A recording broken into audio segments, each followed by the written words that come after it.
Vamos a comenzar entonces con vamos a decirle así, el plato fuerte de la noche, que es el debate entre el teólogo católico y, y bueno, este pobre servidor del Señor, el teólogo católico Guido Rojas, y este pobre servidor del Señor, el pastor Eduardo Gutiérrez. El tema va a ser si Mateo capítulo 16, específicamente el verso, eh, vamos a decir que 18, 19, esos dos versos, prueban de que la iglesia católica es la iglesia de nuestro Señor Jesucristo. ¿Por qué razón? Bueno, eh, nosotros los cristianos evangélicos vemos que los apologistas católicos y los creyentes católicos, cuando defienden la iglesia católica, dicen Jesucristo fue el que fundó la iglesia católica. Cuando le preguntamos por qué, ellos buscan Mateo 18, 16, 18, 19. Sí, a ti te digo que tú eres Pedro y sobre esta piedra edificaré la iglesia y te daré la llave del cielo y lo que ates en la tierra será atado en el cielo y bueno, ya se. Entonces vamos a analizar en este video si realmente estos dos versos prueban de alguna forma o de alguna manera que Jesucristo, la iglesia que fundó, fue la iglesia católica. Fue la iglesia católica. Entonces, bueno, sin más, quiero preguntarle a Guido si está listo ya. Vamos a esperar a que él enciende el audio. Listo. Buenas Okay. noches, pastor. Bendiciones. Bendiciones, bendiciones, Guido. Bueno, a Guido ya lo conocemos, ya ha estado varias veces aquí en el canal y yo personalmente dentro de los apologistas católicos lo considero de los más sobresalientes que veo porque pues realmente vemos que él trata de profundizar, no trata, profundiza en los conocimientos y siempre trata de traer pues argumentos, vamos a decir así, sustentables, ¿verdad? Y eso es lo que nos interesa un debate, que los argumentos sean sustentables. Bueno, vamos a empezar. Entonces, vamos a tener dos tiempos de 25 y 20 minutos cada uno. Cada uno. Va a empezar Guido. Él va a tener un minuto de presentación, yo también. Y luego entonces inmediatamente pasamos a los tiempos de 25 y 20 minutos cada uno. Bueno, Guido, entonces ya el tiempo es tuyo. Bien, gracias, pastor. Bendiciones en el nombre de Jesucristo. En este momento, bueno, antes de empezar, claro, la presentación oficial, felicitaciones, pastor, por sus 3 años de canal, de su ministerio. Es para mí un honor, ya que usted me hizo la invitación especialmente en esta ocasión, de parte pues de lo que es la Iglesia Católica, los que conformamos estos compartir bíblico, que para mí más de un debate son siempre compartir bíblico. Con el pastor Eduardo Gutiérrez, como él mismo lo decía, hemos tenido más de 10 compartir bíblicos, siempre con un respeto, con educación, con altura, con fundamento bíblico de ambas partes y sobre todo lo más interesante, como manda en las Sagradas Escrituras, el trato que debe haber entre todos los cristianos, independientemente de nuestra confesión religiosa, como lo dice la epístola de Juan en su tercera carta, en el verso 15, que dice, saludos a los amigos y los amigos te saludan. O sea, una relación de amistad, una relación fraterna, sobre todo teniendo presente que nuestro gran Dios y Salvador Jesucristo Él es el camino, la verdad y la vida. Entonces, felicitaciones al pastor, a la pastora Maide también. Gracias, pastor, por su invitación. Compartir bíblico que me hizo la invitación el pastor Aldo Gutiérrez, específicamente sobre Mateo 16, 18. Yo lo tengo preparado solamente el verso 18, esa perícopa. Pues que sea del agrado de todos para edificación de cristianos católicos, cristianos evangélicos y pidiendo siempre la iluminación del Espíritu Santo. Adelante, pastor.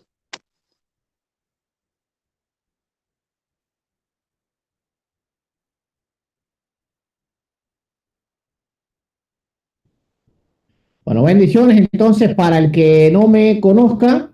Y bueno, le pido a Guido que si en algún momento del debate mi voz se entrecorta, que me lo diga inmediatamente para detener el tiempo y arreglarlo. Para los que no me conocen, mi nombre es Eduardo Gutiérrez, soy pastor, apologista y evangelista cristiano evangélico, y bueno, como dije, voy a estar apoyando hoy, vamos a decir que la corriente doctrinal de que Mateo 16, 18, y también le sumo el 19 porque los dos tienen que ver en esto, aunque se puede centrar más uno en el 18, otro en el 19, pero ambos son usados de la misma manera, en la misma terminología. No prueba en ninguna forma ni en ninguna manera que la Iglesia Católica es la iglesia fundada por nuestro Señor Jesucristo como congregación, es decir, como institución. No cabe ninguna dudas de que hay católicos que han pertenecido a la Iglesia de Jesucristo porque han sido fieles creyentes en nuestro Señor y Salvador Jesucristo. Ahora, como institución, lo que la Iglesia Católica defiende, estos versos para mí no lo prueban. Entonces, eso es lo que yo voy a defender. Y bueno, vamos a pasarle entonces a los tiempos ya. Entonces, bueno, ya Guido puede comenzar su tiempo. Listo, gracias, pastor. Por favor. Sí, cuando falten 5 minutos, por favor, si es tan amable, pastor, me lo indica para entonces ir terminando la presentación.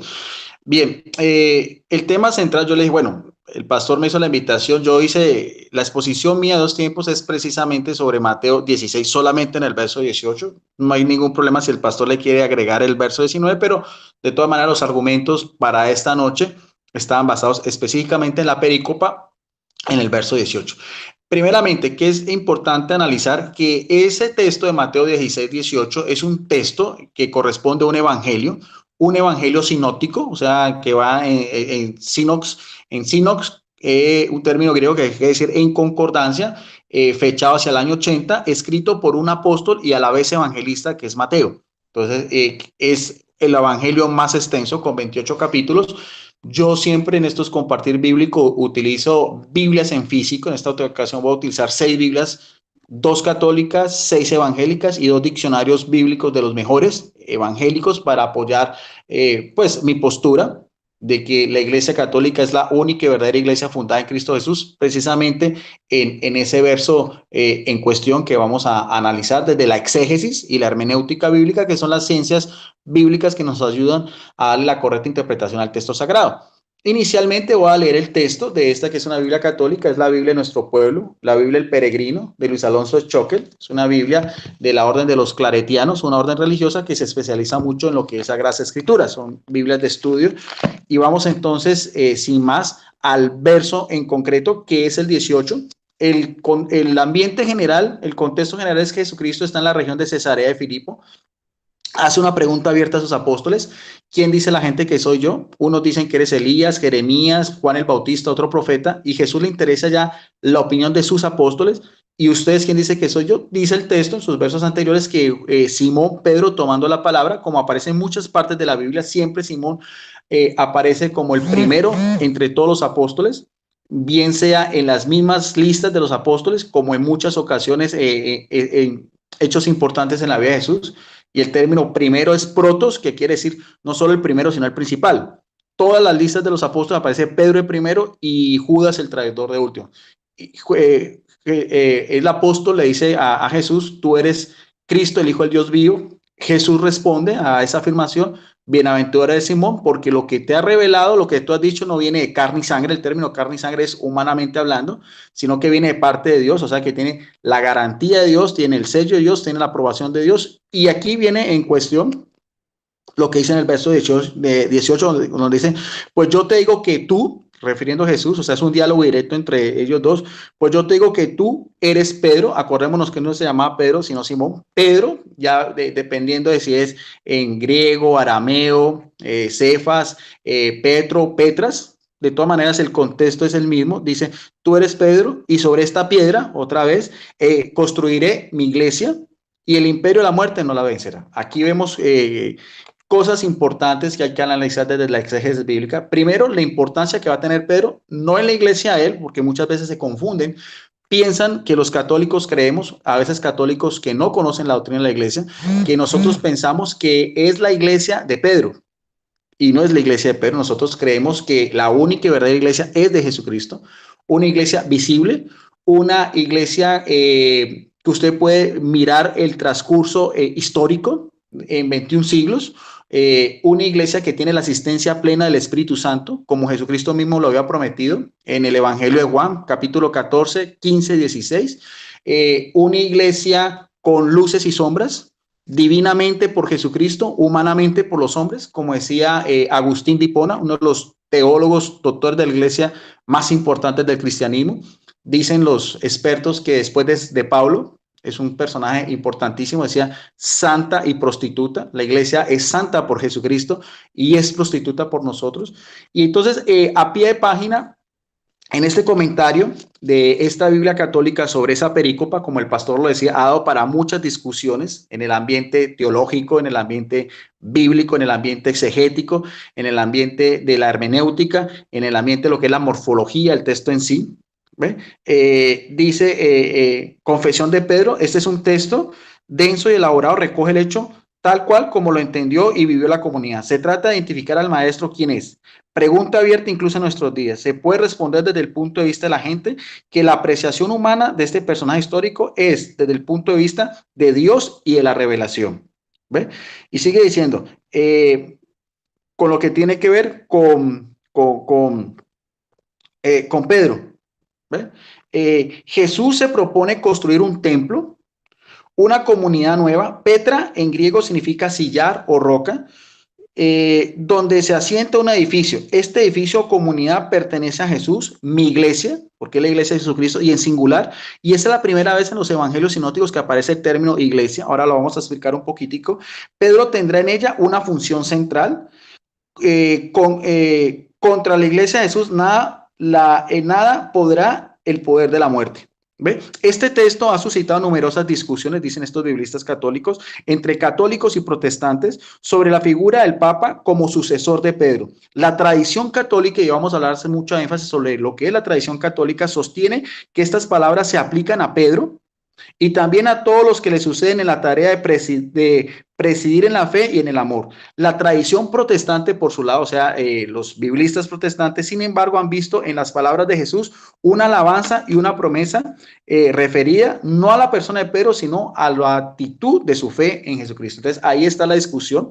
Biblistas católicos pensamos que sí hace parte de un llamamiento especial que Jesucristo hace sobre todos los demás apóstoles en Pedro, un papel primordial, preponderante, como el guardián o el vicario o el sucesor o el pastor encargado de la iglesia de Jesucristo, mientras que también teólogos protestantes piensan que no, que lo que tiene que ir a entender es solamente la fe de Pedro en ese momento, en un momento pues de exaltación, en reconocer que Jesucristo es realmente quien, el Hijo de Dios vivo y el Mesías, que era lo que estaban esperando los judíos. Bueno, hay opiniones divididas y hay que tener en cuenta que sobre el particular teólogos, historiadores protestantes dan fe o lo han visto así, en primer lugar de que el texto es válido, porque muchos protestantes o muchos teólogos después de la Reforma pensaban que era un texto añadido por la Iglesia Católica. Se ha demostrado que no, aparecen los originales más antiguos, en los primeros códices, el códice sinaítico, el códice de Alejandría o el códice de Vaticano, los primeros papiros, es un texto auténtico original. ¿Ve? Y teólogos y exegetas, unos de renombre, como fue el alemán protestante Oscar Cullmann, una de las más grandes eminencias del protestantismo en el siglo pasado, reconoció en su libro que llama El Primado de Pedro, que ese texto de Mateo, esa perícopa central en el verso 18, es auténtica y que de hecho designa a la persona de Pedro como el fundamento de la iglesia de Cristo. Cuando hablamos de fundamentos son los inicios, o sea, los fundamentos es el piso en el cual se va a construir o el cimiento en sí, la base en el cual va a ser edificada una iglesia cuya piedra principal después vamos a hablar que es Jesucristo. Igualmente, otro teólogo e historiador protestante, Phyllis Scaff, afirmó también las palabras de Mateo 16:18, como se admite ahora por los mejores comentaristas protestantes, y voy a hacer también mucha mención a Biblias de estudio. Yo tengo una colección de 30 Biblias católicas evangélicas, creo que son de las mejores, y utilizo muchos comentarios precisamente, como lo van a ver ustedes en este compartir, de estos teólogos exégetas protestantes, ¿ven? Con sana doctrina, con una exégesis, una hermenéutica correcta. Y este teólogo decía que se refiere a Pedro en ese pasaje y a la real superioridad de este apóstol, que quiere decir el término apostolo en griego, que es enviado, lo cual aparece claro como el sol en los evangelios y en las primeras partes de los Hechos de los Apóstoles. Ahora, hay que mirar a ver que una de las cosas en Sagradas Escrituras es reconocer que hay algo que se llama la concordancia bíblica. O sea, un texto lo puede usted apoyar con otros textos. O sea, no es la única vez en el cual Jesucristo en los evangelios tiene una preponderancia o tiene un agrado especial sobre el apóstol Pedro.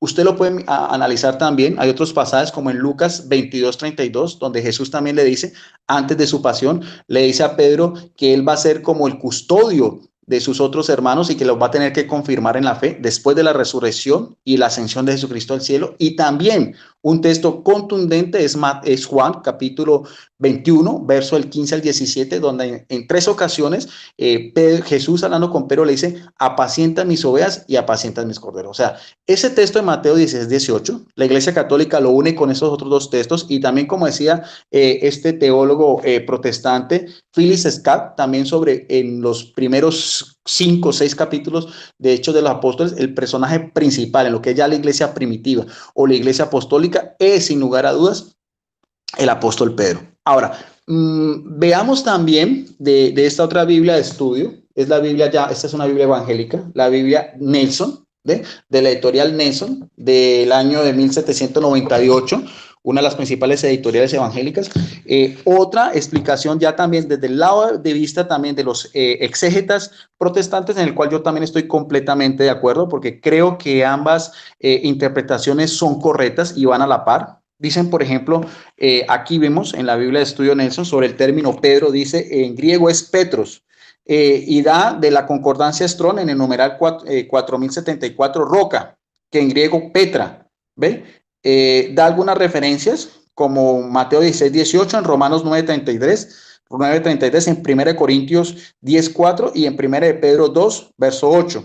Dice, Pedro y roca son la misma palabra en el lenguaje que Jesús habla, que era el arameo, que es una desviación del hebreo. Incluso se piensa que los originales de Mateo, a diferencia de los otros evangelios sinópticos, fue escrito originalmente en arameo. Por tanto, el juego de palabras de este versículo solo puede repetirse en idiomas que también tengan una misma palabra para ambos. En griego, Pedro es Petros, que significa piedra, y roca es Petra.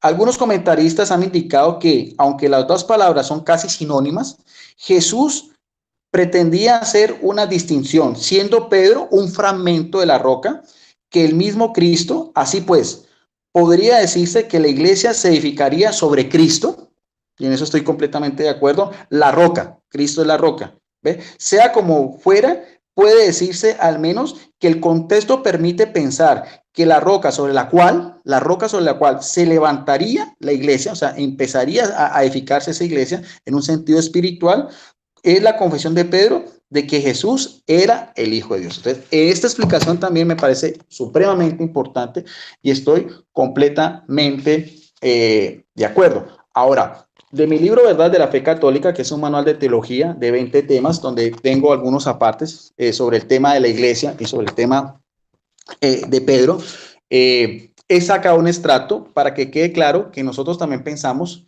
que Pedro, ¿ve? Es la piedra inicial del fundamento, pero que Jesucristo tiene un papel importante porque Jesucristo es la roca firme, como aparece en Mateo capítulo 7, verso del 24 al 25, o también más bien Jesucristo es la piedra angular, porque estamos hablando de una edificación que es la iglesia, simbólicamente hablando, y el término piedra angular en hebreo es Ebe Piná, y en griego, en que se escribió el Nuevo Testamento, es acrogonianos, y acrogonianos aparece en Hechos capítulo 4, verso 11 y en Efesios 2:20.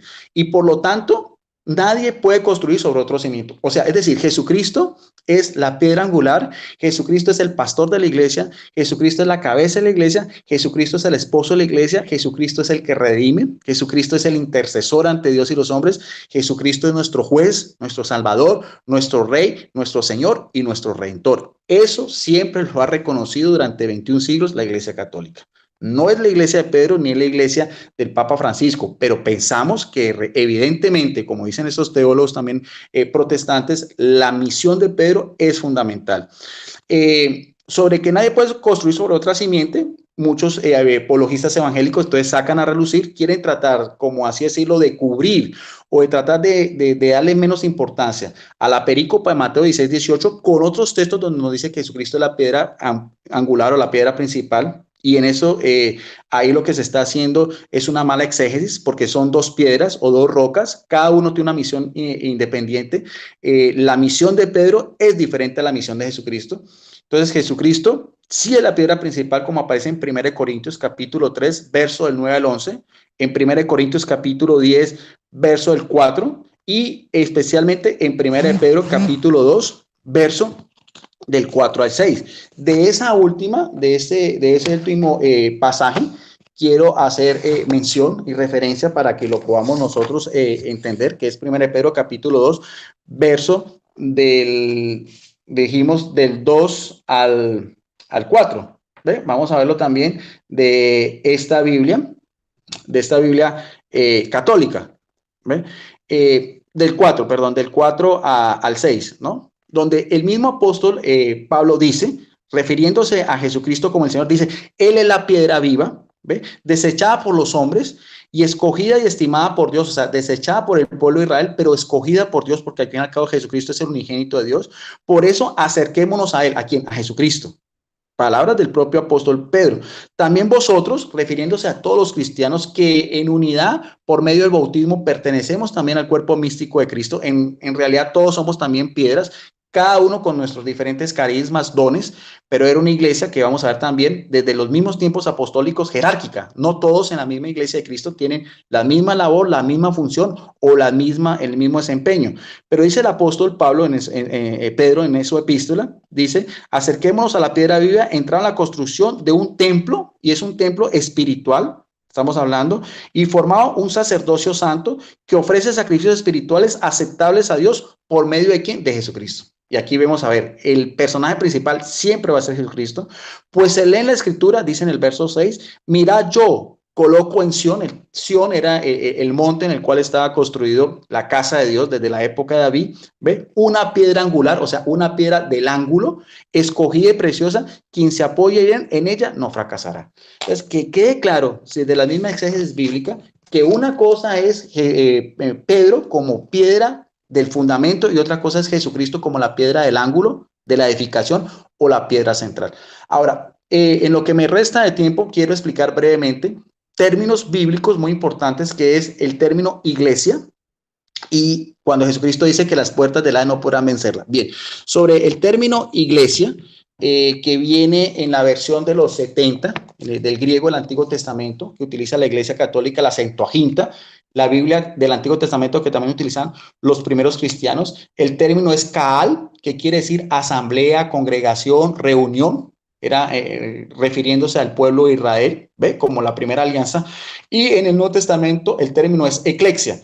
De este diccionario bíblico Holman, porque siempre muestro mis obras de consulta son en físico, diccionario bíblico Holman, que es uno de los mejores diccionarios con un premio, el mejor diccionario bíblico premio CEPA, es un diccionario no católico, sino un diccionario evangélico. Cuando nosotros vamos a hablar y sobre el término iglesia, nos dice, iglesia en el Nuevo Testamento griego es eclesia, se refiere a cualquier asamblea, cuerpos locales de creyentes o el cuerpo universal de todos los cristianos. Nótese bien el término que dice aquí, cuerpo universal, y el término universal en griego es católica. De ahí entonces viene la referencia en el cual la iglesia a la cual yo pertenezco, decimos que es iglesia y que es católica, porque la misión de Jesucristo del evangelio, de darlo a conocer, como dice Hechos 1:8, empezaría en Jerusalén, Después seguiría en Judea, en Samaria, hasta los confines del mundo.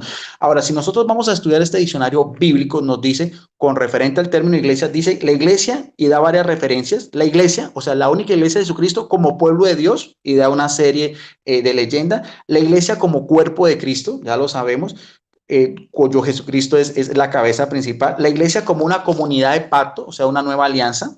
¿Ve? La iglesia y el mundo, y la misión de la iglesia, y sobre todo lo último, el gobierno de la iglesia. O sea, cómo Jesucristo quiere que esa iglesia sea gobernada. Y aquí habla como la forma como ya los apóstoles fueron en las primeras congregaciones cristianas en Asia Menor y también en Roma se fueron estableciendo con episcopos, que eran los superintendentes, con presbíteros ancianos y con diáconos o servidores. Esa misma jerarquía eclesiástica, esas mismas funciones que también aparecen en Filipenses capítulo 1, verso 1 y en Tito 1:5, ha seguido de manera continua, interrumpida y demostrada históricamente en la Iglesia Católica, que voy más tarde a demostrarlo. El último término que quiero hacer referencia es que esa iglesia que es de Jesucristo, cuya piedra angular es Jesucristo, cuya piedra viva es Jesucristo, es de forma, el texto también es muy importante porque es en singular, no es en plural, o sea, no son iglesias, sino iglesia.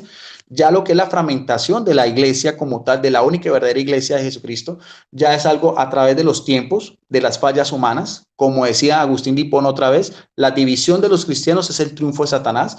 En el siglo XI, con la separación de la iglesia ortodoxa, consideramos que es una iglesia hermana, tiene la misma sucesión apostólica, tiene la misma historicidad, y a partir del siglo XVI también la iglesia católica reconoce iglesias que llaman de la Reforma, que vienen ya con Martín Lutero, especialmente en Alemania, con Juan Calvino en Suiza y con Enrique VIII en Inglaterra. Son iglesias que también la iglesia católica les da su reconocimiento. Nos unen tres cosas en común, de acuerdo a los documentos del Concilio Vaticano II, que es, en primer lugar, la fe en Jesucristo como nuestro único y salvador.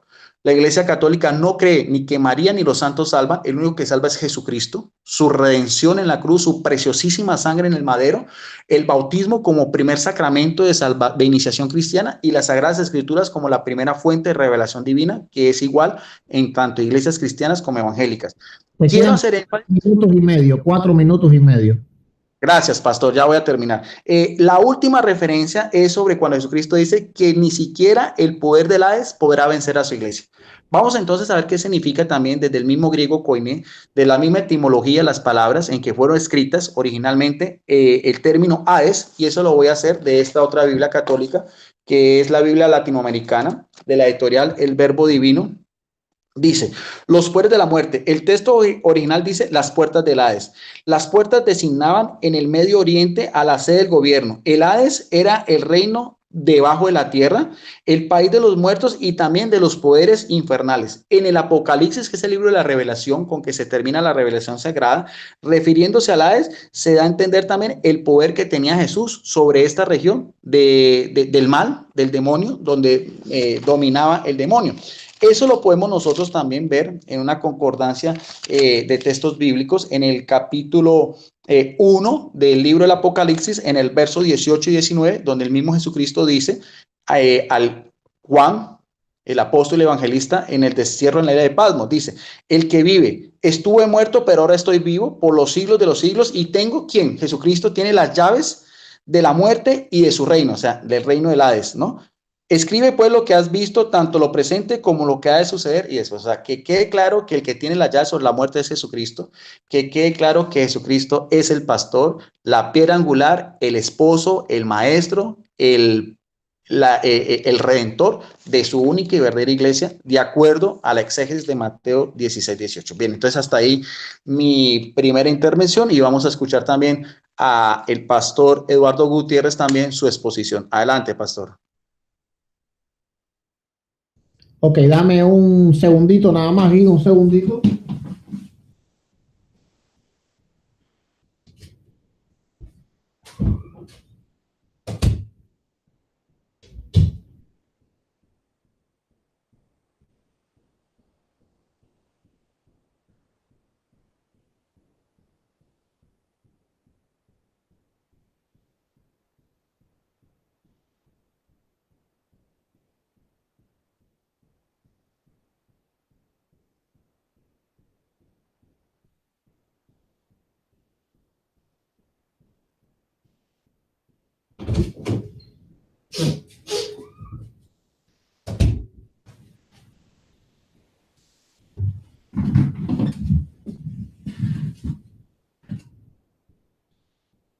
Pues gloria sea al Señor.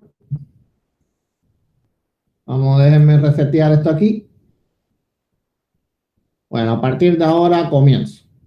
Guido, dame una confirmación antes de comenzar. ¿Se escucha bien? Sí, pastor, se escucha excelentemente bien y la imagen también. Ok, perfecto. Muchas gracias. Bueno, a partir de ahora comienzo. Encendido el tiempo. Bueno, gloria sea al Señor. Bien, primeramente voy a dejar claro que este tiempo no lo voy a usar para refutar los argumentos del teólogo católico, sino más bien para exponer. Solo voy a refutar algunas cosas. En mi segundo tiempo, entonces, refutaré. Bien. Él dice que Pedro es primero entre muchos, primero entre todos. Esto en ninguna manera prueba de que pues la Iglesia Católica haya sido fundada por nuestro Señor Jesucristo. No solamente prueba, o bueno, prueba no es la doctrina, la creencia de que Pedro es el principal de los apóstoles, y ser principal no quiere decir en ninguna manera tener un primado, un poder especial, sino simplemente ser el líder de aquella primera congregación de 12 hombres. El Guido dijo que pues este verso se refiere a que Pedro tiene ese cierto poder, y no solo él, sino también sus sucesores. Y este va a ser la tesis de mi debate. Por eso me gustó incluirla. Y bueno, dice que Jesucristo es la roca, pero Pedro es la piedra de la fundación o del fundamento, dijo algo así. Bueno, esto no puede ser de ninguna forma, porque la Biblia en Efesios 2:20 dice bien claro que ya hay un fundamento y son los apóstoles y profetas, y hay una piedra angular y es Jesucristo. Y hay que entender que si además de este fundamento que está puesto, siendo Jesucristo mismo la piedra angular, hay otra roca, quiere decir que este fundamento está sobre esa roca. Y bueno, eso quisiera decir que Jesucristo está sobre Pedro. Hay que entender que las construcciones se hacían, se ponía la principal piedra del ángulo, y a partir de ella se comenzaba a construir lo que es los cimientos, ¿verdad? Como dice Efesios 2:20. Bueno, dejándolo ahí, después en el otro tiempo, entonces refuto lo que vea para refutar. Bien. Primeramente, yo no pongo en duda de ninguna manera, y no creo que nadie que estudie ponga en duda el liderazgo de Pedro. De ninguna manera. Si los católicos piensan que nosotros, los cristianos evangélicos, ponemos en duda el liderazgo de Pedro, no conocen nuestra doctrina, la está malentendiendo, o simplemente se la han enseñado incorrectamente. Que Pedro haya sido el líder de aquellos primeros 12 hombres no dice absolutamente nada respecto a la doctrina católica. Esto no apoya absolutamente nada. Es claro que dentro de todo grupo de personas tiene que haber un líder, y el mismo carácter de Pedro lo hacía un líder. Él era un líder innato. Ahora, esto no dice en ninguna manera que él haya tenido un poder especial, sino solamente dice que él era el que más liderazgo tenía dentro de aquellos iguales, porque esos 12 apóstoles significaban las 12 tribus de Israel, y no hay ninguna 12 tribus superior a la otra.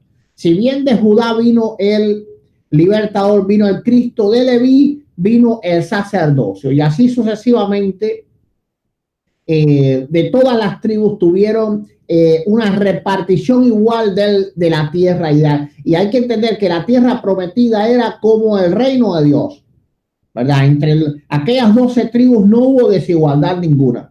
Si los 12 apóstoles se refieren a las 12 tribus, porque claramente es una alegoría a las 12 tribus, pues esto prueba que dentro de las 12 tribus no había nadie que fuese el jefe de las demás.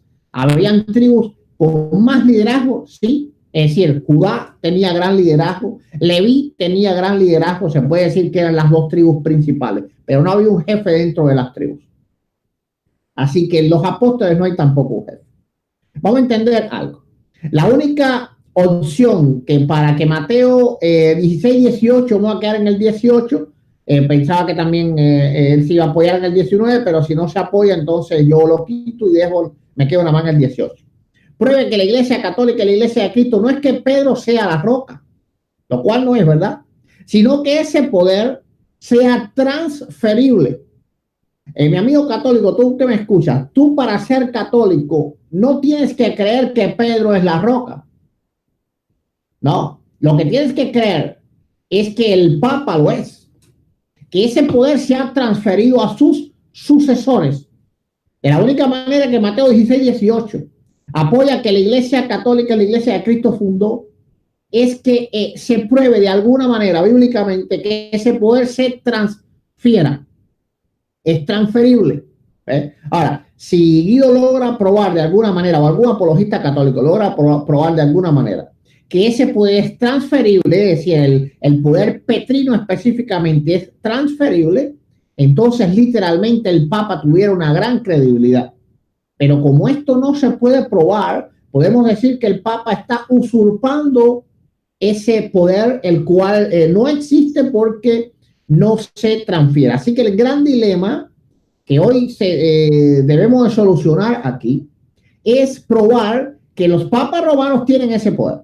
Vamos a entender primero que la sucesión en la Biblia no es algo que asegure de ninguna manera ni que Dios esté con los sucesores ni la fe de sus sucesores. Pongamos varios ejemplos. Por ejemplo, los profetas. Vemos a Samuel, un gran profeta, y sus hijos impíos.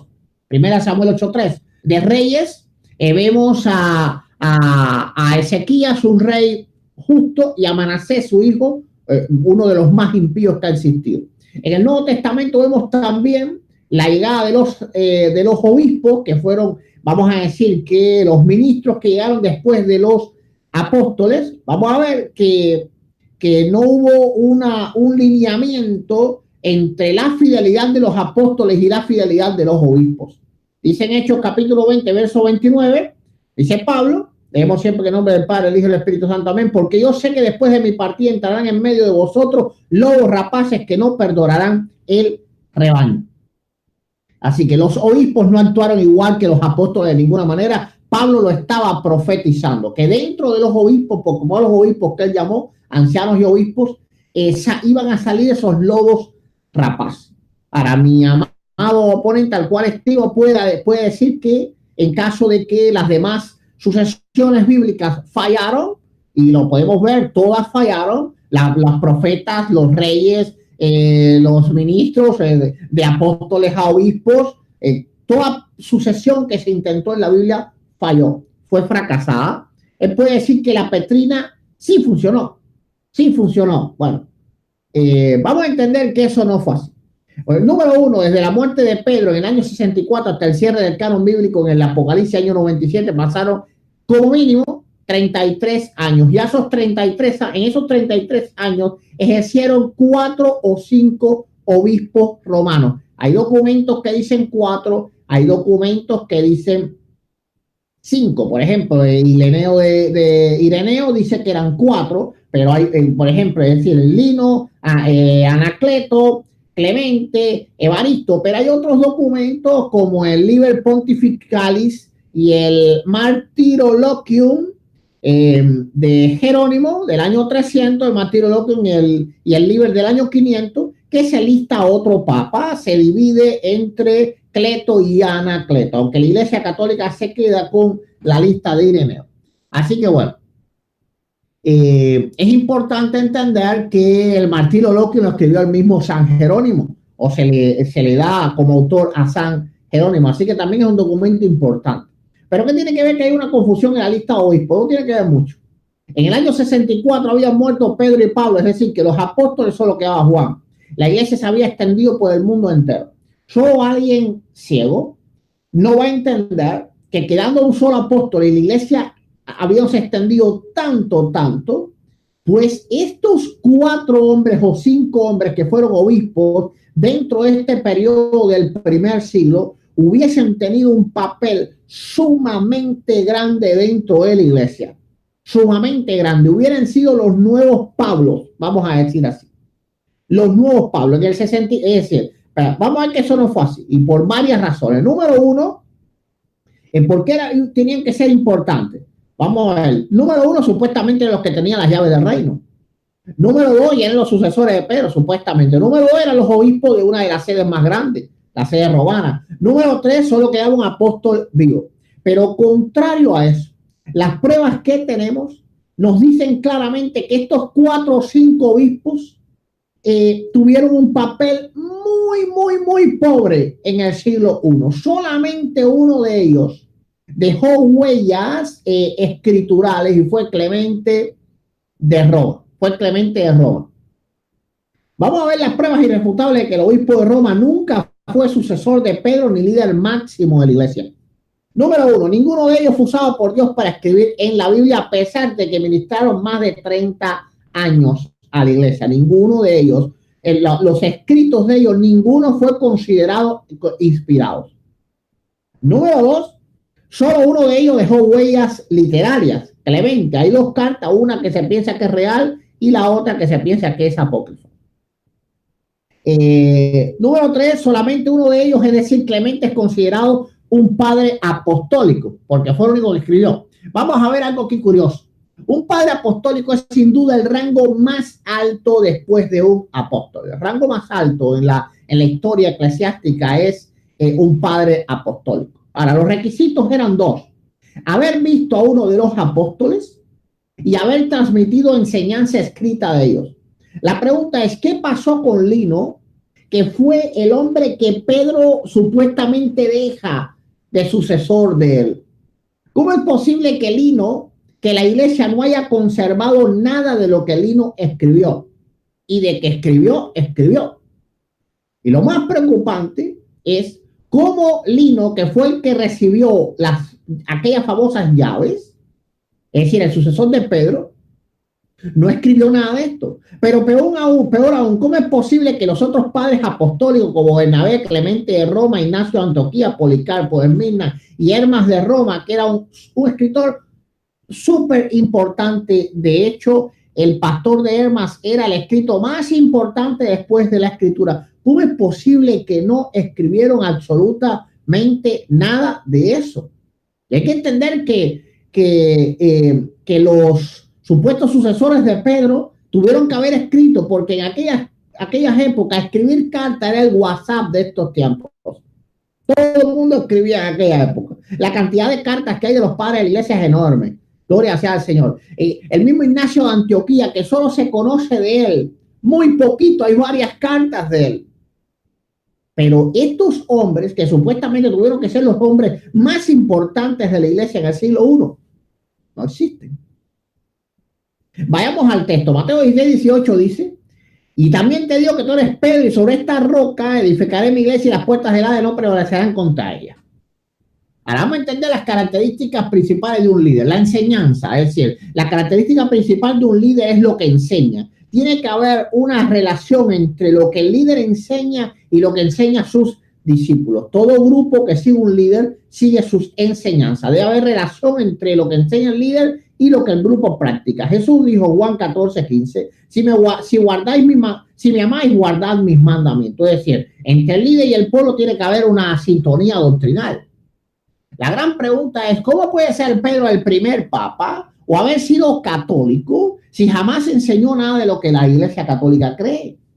Y cuando un católico me dice, no, la iglesia de Cristo es la Pedro, yo le digo, ¿por qué? Dice, porque en Mateo 16:18 dice, te digo, tú eres Pedro. Bueno, pero entonces enséñame dónde Pedro enseñó sobre María, sobre los papas, sobre el purgatorio, sobre la transubstanciación y sobre todas y cada una de las doctrinas católicas. Ni siquiera sobre la Eucaristía enseñó, ¿verdad?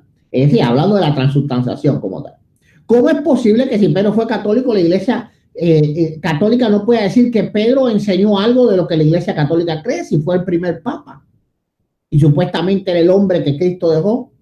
Me gustaría que mi amado Guido expusiera alguna relación doctrinal, aunque sea una, entre lo que Pedro enseñó y lo que cree la iglesia católica. Entre Pedro y la iglesia católica existe una completa dicotomía y abismo insalvable.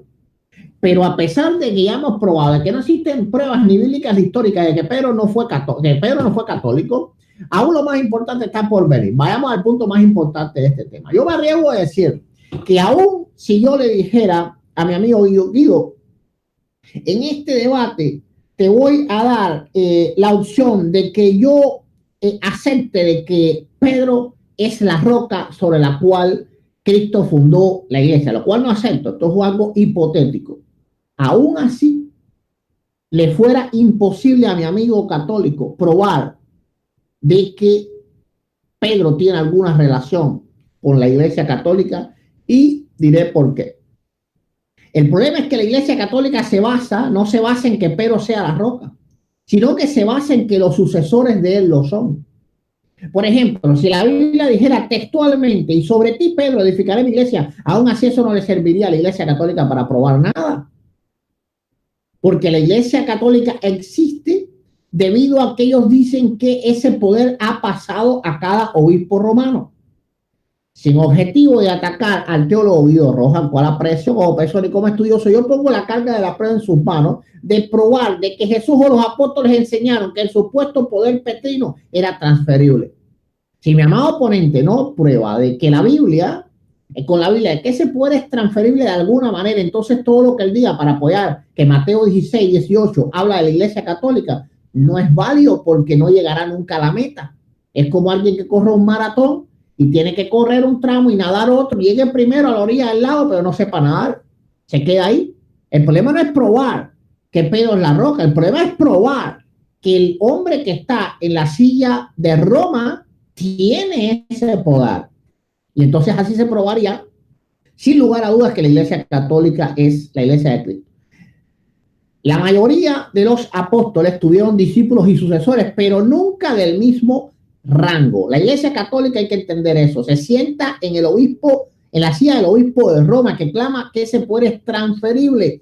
Eso es lo que yo le pido a mi amigo católico hoy, que él pruebe, que ese poder es transferible, que hay alguna manera, alguien puede levantarse hoy y crear una secta y decir, nosotros somos los seguidores de los hijos del trueno, porque Jesús llamó a los hermanos hijos del trueno. Ustedes son los hijos del trueno, sí, somos los hijos del trueno. ¿Por qué? Bueno, porque la escritura dice que son los hijos del trueno, sí, pero ¿cómo tú unes esos hijos del trueno y diciendo que ellos tienen el poder del trueno? Bueno, ¿cómo tú pruebas de que el poder del trueno se transfiere a ti? Ese es el dilema.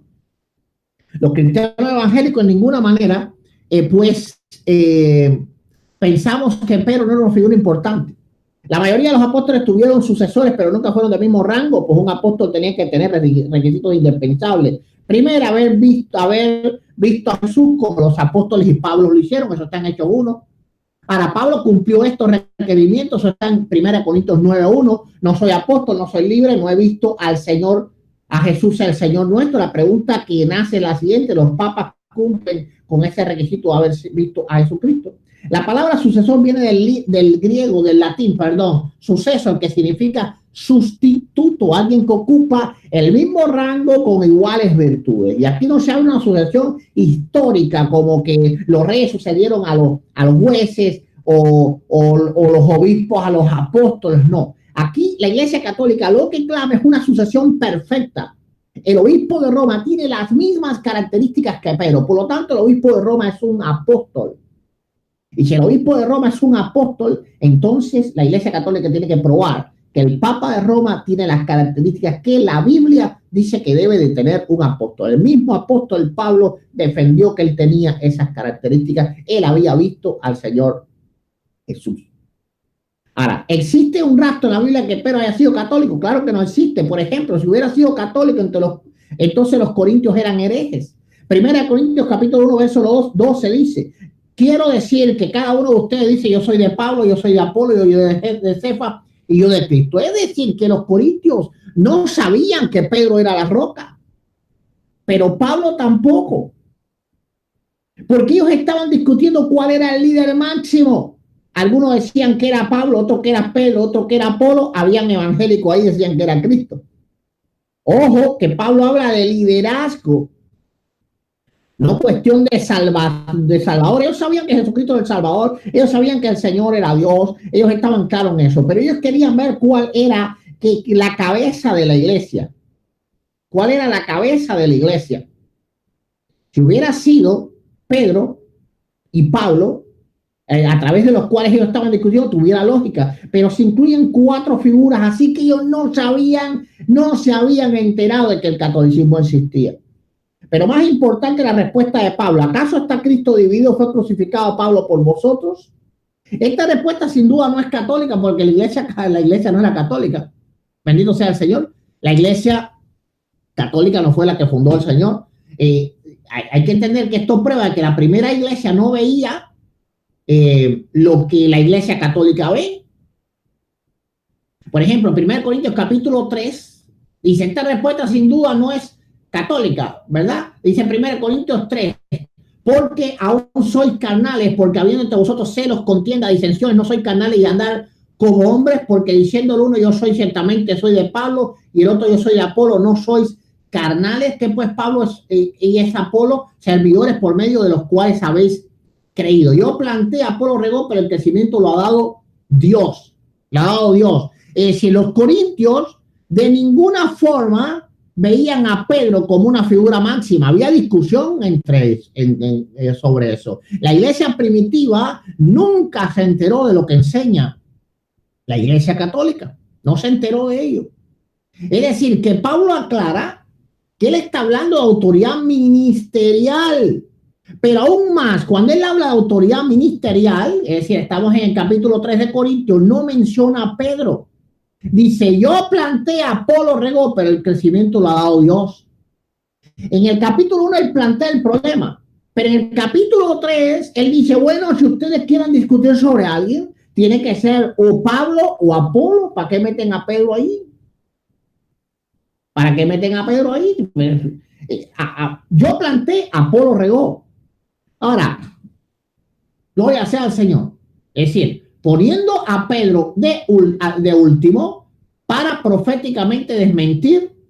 Ahora, el jaque mate en este capítulo que lo estuve analizando hoy, gloria sea al Señor, el jaque mate está al final del pasaje, donde Pablo, inspirado por Dios, deja claro cuál es la línea de autoridad de la iglesia, cuál y cómo es la jerarquía.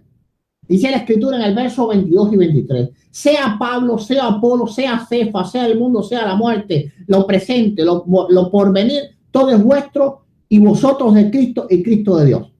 Vamos a entender que primeramente, poniendo a Pedro de último para proféticamente desmentir todo el que decía que Pedro tenía un privado, Pablo deja claro que los líderes pertenecen a la iglesia y que la iglesia es un todo en la cual no existen figuras autoritativas al estilo del Papa, y la única autoridad que existe es Cristo y Cristo de Dios. Es decir, el único hombre que está por encima de los demás hombres, Jesucristo hombre. Y Jesucristo hombre pertenece ¿a quién? A Dios. De Jesucristo para arriba, Dios, siendo Jesucristo Dios mismo, ¿verdad? Por hipostasis. Cualquier persona sensata se sintiera nadando contra la corriente de la Biblia si aún pensara que Mateo 16, 18 dice que el catolicismo es la iglesia de Dios. Si el catolicismo es la iglesia, entonces Pablo no era católico, ni los corintios tampoco, ni nadie en la Biblia. Y ese es el problema de esta doctrina, que la iglesia católica se aferra en decir: Pedro es la roca, Pedro es la roca, lo cual es imposible, porque si hay un fundamento que son los apóstoles y una piedra angular que es Jesucristo, ¿dónde está esa tercera piedra? Tendría que ser la piedra que va abajo. Entonces Jesucristo está fundamentado sobre Pedro.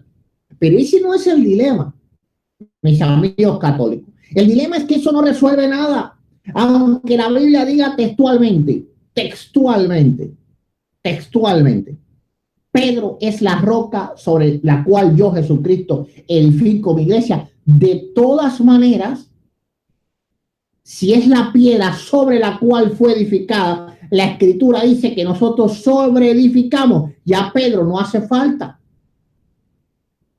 Es como Jesucristo edificó una vez por todas y para siempre. Ahora nosotros tenemos que sobreedificar.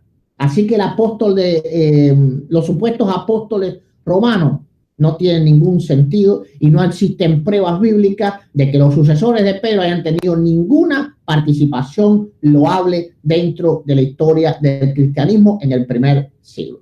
Entonces ahí termino mi primer tiempo, en el otro estaré refutando los argumentos del teólogo católico. Bien, gracias, pastor.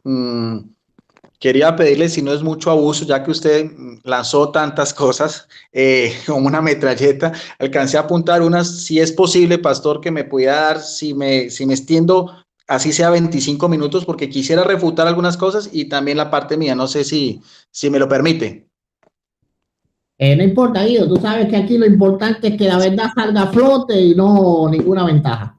No, y sobre todo, pastor, porque es esto no es un ring de boxeo, no es una pelea de perros y gatos, nada, simplemente es un compartir bíblico, cada uno expone, y por eso es que quería avisar esto, no me lo va a tener en cuenta, que para mí es un honor porque en el canal del pastor siempre me siento en casa y creo que de todos los apologistas o teólogos que el pastor ha tenido debates, tanto católicos como en las otras iglesias, si más, él me podrá decir o desmentir, creo que con mi persona es el que más ha tenido, hemos tenido casi ya 12 encuentros, o sea que eso para mí, eso, bien, ya haciendo esa aclaración y vamos a tener más, ¿no? Tenemos un debate pendiente que al final lo voy a decir, pero bueno, eso es para más adelante. Bien, como siempre, muy interesante lo que dice el pastor, fueron tantas cosas que yo medio alcancé a apuntar varias cosas. Déjame encender el tiempo. Vale. Ok, desde ahora tienes 25. Bueno, primero, vamos por partes más o menos lo que alcancé. El pastor empieza su exposición con Efesios 2:20, que aquí lo tengo, donde el que está hablando acá es un apóstol posterior, que es Pablo. Es un apóstol que no estaba en el grupo de los 12, pero que también pues él da el título apóstol al igual que Bernabé. Y él mismo dice, siendo también apóstol después del encuentro de Jesús camino a Damasco, dice en el verso 20, lo que el pastor estaba diciendo, edificados, la edificación de la iglesia, aquí está muy claro porque yo hice énfasis en eso, es muy clara el contexto exegético de la forma como Jesucristo quiere construir su iglesia, dice, edificados sobre el cimiento de quién, de los apóstoles, con el Mesías Jesús como piedra angular, ahí está. O sea, el cimiento, las bases con que se inicia la iglesia son los apóstoles y la piedra angular es Jesucristo. Pero el apóstol Pablo no puede poner en tela de juicio lo que dice Mateo 16:18, porque en primer lugar, al que Jesucristo le hace esa autoridad es a Pedro. Y vemos después en el capítulo 18, verso 18, que el mismo poder de atar y desatar, que era una de los refranes que utilizaban para darle la autoridad a los rabinos, o sea, a los maestros, aunque ese era el versículo 19, de atar, o sea, lo que ellos decían y lo que ellos condenaban, el pueblo judío y asimismo el cristianismo lo aceptaba. O sea, la relación de los maestros, o sea, los apóstoles como enviados de Jesucristo. Pero entonces que quede claro que el cimiento sí son los apóstoles, pero como vimos inicialmente en el Evangelio de Mateo, en primer lugar está Pedro y después, 2 capítulos después, están los apóstoles. O sea que ahí no hay ninguna acotación. Además, di otras dos citas bíblicas en Lucas 22:32, donde Jesucristo le dice otra vez solamente a Pedro que tendrá que confirmar a sus hermanos en la fe, y en Juan 21:15-17, donde Jesucristo le dice a Pedro 3 veces, apacienta mis ovejas, apacienta mis corderos. Nuestro amigo, el pastor Eduardo Gutiérrez, hacía mención de cosas que son ya extrabíblicas y es lo que la Iglesia Católica tiene como tradición. ¿Ve? El pastor, por ejemplo, hablaba del martirio de Pedro en el año 64. Eso no está en la Biblia. Eso hace parte de la tradición de la iglesia y la historia.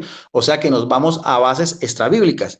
Aún los evangélicos, aunque digan que todo es bíblico, no podemos demostrar lo que son los inicios de la iglesia cristiana, por así decirlo, si no nos vamos solamente con la Biblia, porque en la Biblia no nos va a decir todo lo que el mismo pastor está hablando de personajes tan importantes como Lino, Ignacio de Antioquía, Clemente Romano. Hay que tener en cuenta que estos personajes fueron discípulos inmediatos de los apóstoles.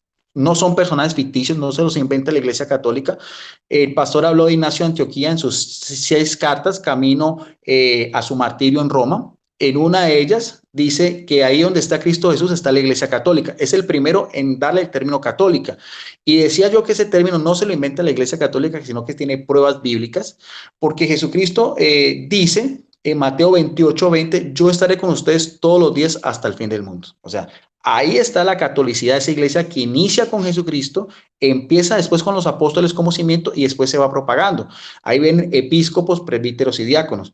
Quiero aclarar al pastor que en la iglesia católica no tenemos apóstoles. El Papa o el Papa Francisco en este entonces es obispo de Roma. O sea, en la jerarquía de la iglesia católica no existen apóstoles, existen obispos como existían desde la época de la iglesia apostólica, como fue Bernabé, como fue Tito, como fue Timoteo. ¿Ve? Y como ellos a su vez fueron nombrando sucesores, que hubo apóstoles buenos hubo apóstoles malos, uno lo traicionó y como fue Judas, al igual como dice el pastor haciendo referencia que también habían pastores malos en Hechos 20, algo así le hizo alusión.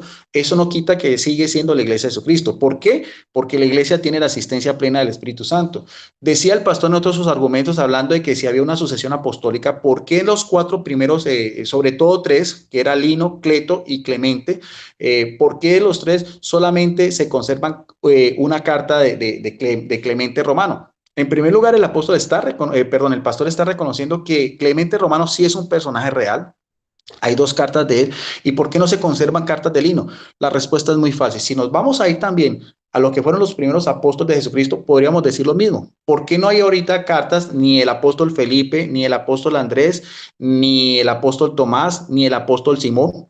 Porque en realidad lo que es el canon del Nuevo Testamento son muy pocos. Solamente escribieron Pedro, Juan, Santiago el menor, Judas Tadeo y después el apóstol Pablo. ¿Dónde están los otros apóstoles que tampoco escribieron nada? O sea que ese no es un argumento, por así decirlo, para quitarle credibilidad a estos primeros obispos que sí tenían un liderazgo en lo que era la iglesia primitiva. Eso más o menos lo que tenía por el momento. Ahora, sí quiero demostrar por qué decimos que la iglesia de Jesucristo tiene a Pedro y también hubo después una sucesión o ha venido, por así decirlo, un liderazgo, porque evidentemente, si lo vamos a hablar desde la Biblia, eso sucedió hace 21 siglos atrás. ¿Qué pasó en todo el transcurso de la historia del cristianismo? ¿Qué pasó con esos obispos que fueron después reemplazados por otros obispos hasta llegar al tiempo actual? Tiene que haber habido, como decía yo, una sucesión, tiene que haber un hilo conductivo en el transcurso de estos 21 siglos de la historia. Por eso es que decía John Henry Newman, un cardenal católico que era sacerdote anglicano, después se convirtió al catolicismo. Él decía que para conocer los orígenes del cristianismo es necesario dejar de ser protestante, porque los orígenes del cristianismo están remontados en Roma. Y el mismo, asimismo, el pastor Eduardo Gutiérrez habla de personajes que son extrabíblicos como Lino, Clemente, Ignacio de Antioquía y muchos otros. Bueno, tengo en mis manos esta Biblia, es una de las principales Biblias. Esta es lo que esta es la Biblia arqueológica. Ustedes pueden mirar el grosor. Es una Biblia de la Nueva Versión Internacional. Y quiero demostrar, contrario a lo que muchos piensan, muchos evangélicos que creen que Pedro nunca estuvo en Roma, porque la sede de la Iglesia Católica es Roma.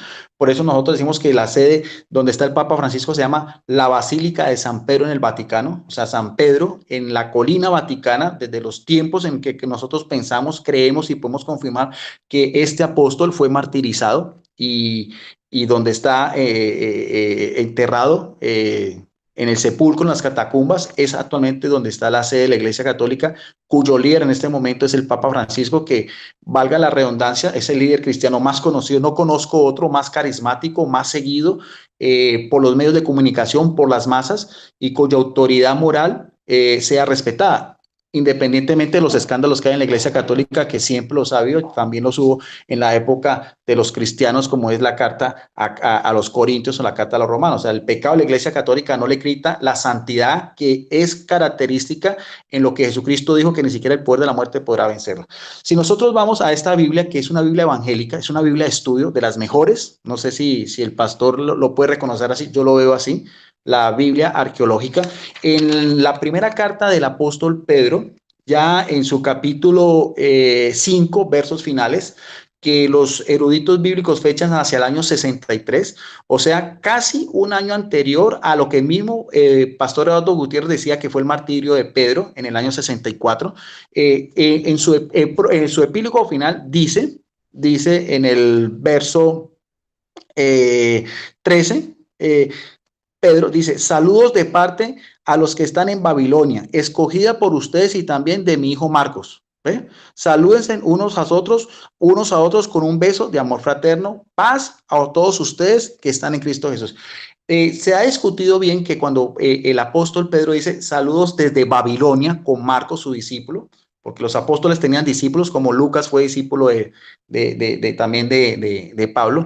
¿Esa Babilonia a qué se refiere? Bien, en esta propia Biblia de estudio, que no es, vuelvo a repetir, no es una Biblia católica, es una Biblia evangélica. Si nosotros vamos a lo que es la introducción, dicen los eruditos evangélicos, dice, autor, lugar y fecha de inscripción. La tradición claramente sólida asegura que Pedro padeció el martirio bajo el reinado de Nerón por el año 66, después del gran incendio de Roma, hacia el año 64, más o menos esas fechas, pero antes de la muerte de Nerón, en el año 68 después de Cristo.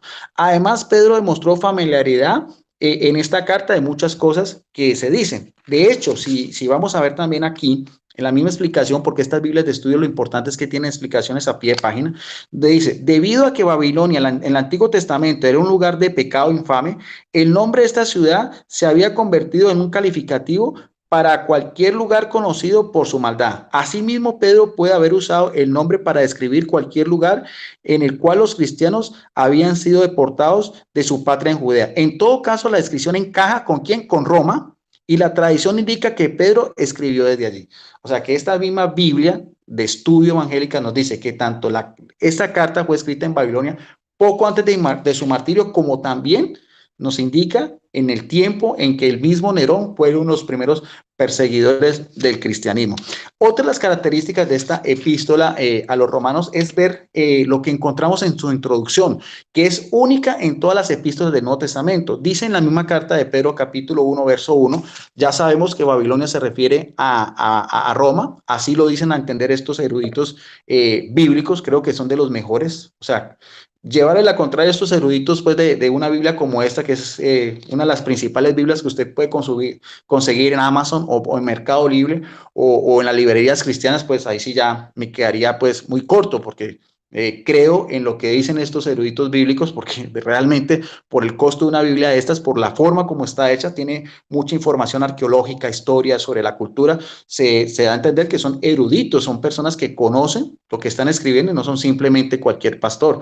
En la introducción ya vimos en lo que era el prólogo, pero en el epílogo, pero en el prólogo también dice algo muy importante que da a entender cómo desde los mismos inicios del cristianismo hacia el año 63, la autoridad de Pedro era reconocida, aceptada en muchas otras provincias, da a entender lo que era la catolicidad.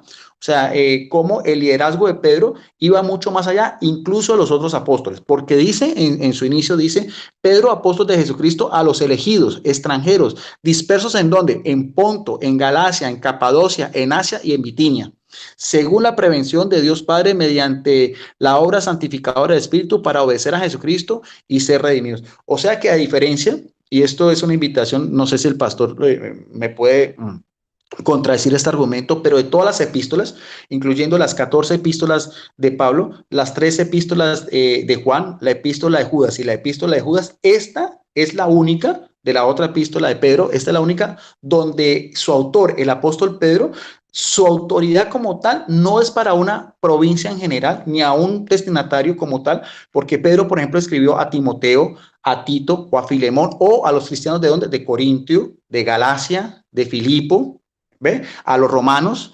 y en cambio aquí vemos que la autoridad de Pedro cobijaba varias provincias de lo que era el Éfeso antiguo. Entonces, esa también es una característica que vemos bien como desde la iglesia primitiva, también desde la misma iglesia apostólica, la autoridad de Pedro era aceptada en otras provincias como tal. Bien, ahora, quiero resaltar porque nuestro amigo Eduardo Gutiérrez, el pastor, conoce mucho sobre lo que es la historia, la iglesia primitiva, y él habló también del tercer sucesor en la lista de los obispos, que es Clemente Romano. ¿Ve? Ya expliqué el argumento de que por qué el himno no tiene ningún escrito. Bueno, eso tendríamos también que decirlo, porque no existe ninguna carta de los otros apóstoles de los que ya mencioné anteriormente. O sea que ese argumento como tal no es, por así decirlo, una premisa para tener en cuenta. En esta otra Biblia de estudio, que también es evangélica, la Biblia de estudio Raleigh, escrita por el doctor Charles Barralber, aquí está, doctor con pastor con maestría y doctorado, una preciosa Biblia de cuero también. Todas casi son de la Reina Valera, esta, la arqueológica, es de la Nueva Versión Internacional. En uno de sus apartes de estudio donde habla del panorama de la historia de la iglesia, que aparece en la página 1354, aquí está, el panorama de la historia de la iglesia, habla también muy importante sobre lo que fueron los inicios ya de la iglesia apostólica como tal, tanto desde el año 96, donde todavía vivía Juan, porque ese es uno de los argumentos, el último de los apóstoles que murió hacia el año 102 en Éfeso, Turquía, ¿ve? Y él habla de los padres apostólicos que también hacía mención el pastor Eduardo Gutiérrez desde el año 96 al año 150. Lo importante es que esa carta de Clemente Romano no es una carta apócrifa, sino que es una carta histórica aceptada por eruditos en la materia, como este mismo pastor lo acepta, y vamos a dar la importancia, ya que es casi lo mismo que Pedro en su epístola, porque aquí, como nos dice acá este pastor y biblista, hablando de Clemente Romano, dice así, las epístolas de Clemente de Roma escribió una carta, siendo la sede de Roma, que también se identifica como Babilonia, ¿a quién? A los corintios, o sea, otra provincia, otra jurisdicción que está completamente lejos en Asia Menor, ¿ve? Pero que cuya autoridad espiritual y pastoral era tenida en cuenta. ¿Para qué? Para fomentar la unidad contra las divisiones mediante la obediencia a los titulares de cargos eclesiásticos. O sea que ya fechada más o menos esta carta hacia el año 96, 97, ¿ve? Más o menos en el mismo tiempo en que se escribió el compendio joánico, que son el Evangelio de Juan, sus 3 epístolas y el Evangelio del Apocalipsis. Este obispo de Roma tiene la autoridad de dar instrucciones de orden espiritual y pastoral a cristianos que están muy lejos de su misma jurisdicción eclesiástica, como es Corintios. Dice, menciona también el viaje de Pablo a España, ¿ve? Y también más adelante dice, otra carta que era la segunda epístola de Clemente a los Corintios, ilustra la forma y el contenido de la predicación en el siglo II. O sea que también es una base importante para tener en cuenta cómo ya de los mismos inicios del cristianismo en el siglo I, cuando aún vivía el último de los apóstoles, este obispo, Clemente Romano, da una carta con una dimensión pastoral y eclesiástica aceptada por eruditos e historiadores protestantes, como lo quería decir. Bien, ya en mi libro Verdad de la Fe Católica, yo he hecho un estudio también, una investigación de casi 30 años. Primero, tengo 3 artículos que los voy a leer rápidamente. Uno es sobre el martirio de Pedro en Roma, otro sobre sus pruebas históricas y sobre el campo de la arqueología. ¿Ve? Dice lo que yo he podido investigar, que cuenta una leyenda piadosa, y quiero resaltar que una leyenda piadosa no es lo mismo que una tradición. Una leyenda es, por así decirlo, un cuento, una fábula con algo de verdad. ¿Cuál que es la leyenda piadosa? Dice que hacia el año 60 era la creencia, o sea, esto no se puede mostrar históricamente. El pescador de Galilea, o sea, Pedro, se encontraba camino a la misma ciudad de Roma y se le apareció Jesús, que le dijo que iba a ser crucificado otra vez. El mismo Señor había anunciado, esto sí es bíblico, lo uno es una leyenda, pero Jesucristo sí había anunciado que la muerte de Pedro glorificaría a Dios. Y eso aparece en Juan capítulo 21, verso 19. Y si usted va a cualquier Biblia de estudio evangélicas, a ese mismo pasaje, esta es la Biblia del Expositor, otra Biblia evangélica de la Reina Valera, escrita por un teólogo también y pastor, que se llama Jimmy Eswart. También, si vamos a ver la mención en cuestión de capítulo 21 del Evangelio de Juan, en el verso 18 y 19, cuando Jesucristo, después de que nombra a Pedro como el pastor encargado de sus ovejas y sus rebaños, dice algo que no aparece con los demás apóstoles, donde él profetiza la muerte de Pedro, que no aparece en la Biblia, pero sí está profetizado, donde el mismo Jesús le dice, de cierto te digo, cuando eras más joven te ceñías e ibas a donde querías, pero cuando fueras más viejo extenderías tus manos y te ceñirán otros, ¿no? Y te llevarán a donde no quieras. Esto lo dijo dando a entender en el verso 19 de qué muerte había de glorificar a Dios. O sea, que la muerte de Pedro glorificaría a Dios. Esto lo escribió el apóstol Juan hacia el año 98 más o menos, casi la misma fecha de la carta de Clemente Romano. Y dice aquí, este exégeta, pastor y biblista evangélico, dice: Tertuliano y Eusebio de Cesarea, uno de los primeros escritores del cristianismo, dijeron que el apóstol, al enfrentarse con la muerte, prefirió la crucifixión con la cabeza hacia abajo por la súplica de ser crucificado por la súplica de no ser crucificado como su maestro. Era un honor demasiado grande para alguien que había renegado al Señor. O sea, vemos bien cómo en todas las Biblias evangélicas de estudio, cuando se habla de este perícopa, este verso 19, todas, sin lugar a dudas, confirman que Pedro fue crucificado en Roma, como lo dice la Biblia arqueológica, como también lo dice esta Biblia de estudio y como lo dice cualquier diccionario, como los que yo tengo, como el diccionario que lo mostré anteriormente, el diccionario enciclopédico Nelson. Entonces sigo diciendo, cuando el primer vicario de Cristo llegó a Roma, los cristianos se identifican a Roma como Babilón la Grande, que aparece en el capítulo 17 y capítulo 18 de la carta, de la epístola, perdón, del libro de las Revelaciones. ¿Ve? Roma era la capital de los nuevos opresores idólatras, metrópoli grande, lujosa y pecadora, como aparece en Apocalipsis 14:8, 17:5, 18:1, con un gran poder político, militar, económico, la cual era comparada por el filósofo romano Séneca como una reunión de alimañas. Esto es históricamente, vamos a ver cómo la historia también tiene relación con el libro del Apocalipsis, mientras que el historiador romano Tácito agrega que en Roma se juntan todos los delitos e impurezas del universo. Eso lo podemos comparar también con lo que era la decadencia moral en la epístola a los Romanos, capítulo 1, versos del 29 al 31. Tanto paganos como cristianos de aquel entonces. No menos corrompida era su emperador Nerón César, como veíamos acá, entre el año 58 y 68, como la misma Biblia arqueológica nos dice, después del incendio de Roma, él mandó a crucificar a Pedro y unos años después mandó a decapitar a Pablo, cuyas sepulcros están en basílicas católicas reconocidas desde los inicios del cristianismo, la Basílica de San Pedro en el Vaticano y la Basílica de San Pablo extramuros. Ahí están también los nichos, las inscripciones antiguas de estos dos príncipes de los apóstoles, las dos columnas, el apóstol a los gentiles y el apóstol a los judíos. Dice también, no menos corrompiera a su emperador Nerón, nombrado por Juan en el libro de las Revelaciones como la bestia el 666, como algunos han querido identificar, lo que es la gematría bíblica, que aparece en el capítulo 13, verso 18. En el año 64, este maniático monarca mandó a incendiar la ciudad, metiendo la culpa a los cristianos que eran considerados como una secta judía, hostiles a la sociedad pagana y acusados de rendirle tributo a Jesucristo en vez que al emperador y sus ídolos, como aparece en Hechos capítulo 16, verso del 20 al 21, en Hechos 17, del 6 al 7 y en Hechos 24, del 2 al 5. En esta misma persecución hacia el año 67, cuando el apóstol de los judíos contaba con unos 75 años de edad, más o menos en eso sí varían, algunos piensan que el martirio de Pedro fue entre el año 64, 65, 67, no hay claridad con eso, pero sí hay pruebas históricas y arqueológicas de su martirio en Roma. ¿Ve? Pedro fue hecho prisionero y luego crucificado boca abajo cerca del Circo Romano, en la colina Vaticana, que es donde actualmente está la sede. De hecho, si ustedes ven esa gran columnata que está ahí, en lo que es el atrio de la Basílica de San Pedro, ese obelisco era de la época del emperador Calígula, o sea, de los mismos tiempos en que los cristianos eran perseguidos. Aquí fue enterrado por sus seguidores en un cementerio contiguo. Se decía que una pared de color rojo marcaba el lugar. Ahora, ¿qué pruebas históricas hay para saber de que Pedro fue martirizado? Como 3 minutos. Listo.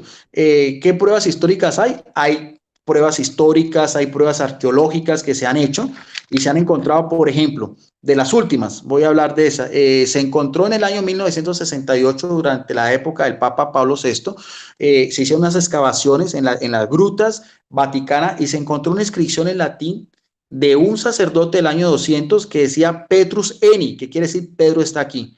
Y también se encontraron también en un nicho los huesos cuyos se presume y se cree que eran los huesos del apóstol Pedro. Ahora, este que dice Petrus Eni, es esta lámina que tengo acá, ustedes las pueden buscar en Google. Esto es una prueba arqueológica que demuestra cómo los primeros cristianos sí creían unánimemente que el apóstol Pedro fue crucificado y fue enterrado en lo que actualmente es la Basílica de San Pedro en el Vaticano. De eso, muchos historiadores como Eusebio, como hablamos anteriormente, y Ignacio de Antioquía, Papías, Clemente de Alejandría, el obispo Dionisio de Corinto y muchos otros, en todos sus escritos que el pastor hacía mención, tanto el siglo segundo, tercero y cuarto, anteriores a Constantino, que fue el primero que construyó esta basílica. Él, después de su conversión, tanto la Basílica de San Pedro, la Basílica de San Pablo, la Basílica de Santa María la Mayor y la Basílica de la Santa Cruz. Entonces, esas son pruebas históricas, arqueológicas y bíblicas que demuestran por qué también la Iglesia Católica creemos que la sede central de la Iglesia Católica con el martirio de Pedro y Pablo están en la ciudad de Roma, identifican aquel entonces como la Nueva Babilonia la Grande. Hasta ahí entonces mi segunda intervención y vamos a escuchar también a el pastor Eduardo Gutiérrez. Adelante, pastor.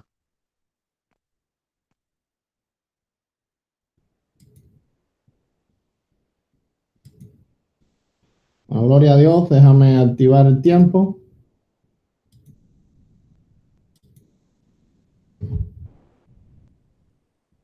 Bueno, a partir de ahora, 25 minutos. Gloria sea al Señor. Bueno, vamos a refutar algunas cositas que dijo mi amigo católico. Primeramente, él habló de la segunda carta de Clemente y te recomiendo, mi amigo Guido, buscar más información sobre eso porque la Iglesia Católica es la que expuria esta carta. Y ahora lo voy a poner aquí en la pantalla. Esto es Mercaba, Enciclopedia Católica. Bien, dice...